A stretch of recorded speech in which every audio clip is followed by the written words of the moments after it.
இந்த காலை டிஃபன்ப்பா, சப்பாத்திப்பா. சப்பாத்தி பாருங்க அப்படியே தொலை தொலைன்னு இருக்குது.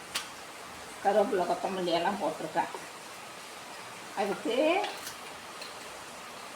புதினாவும் இது மல்லியும் வச்சு சட்னி அரைச்சிருக்கேன்ப்பா. நல்லா சூப்பராக இருக்கும் இந்த சப்பாத்திக்கு. காலை டிஃபன்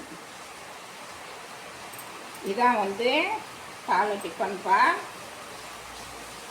இட்லி பாருங்க அப்படியே பொசன்னு இருக்குப்பா. இது இட்லிக்கு தொட்டுக்க. இதுதான் இட்லிக்கு தொட்டுக்க.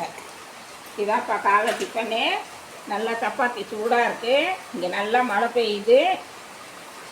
கருவேப்பிலை புதினா சட்னி சப்பாத்திக்கு சூப்பராக இருக்கும். எல்லோரும் சாப்பிட வந்தால் சுட சுட இருக்குது.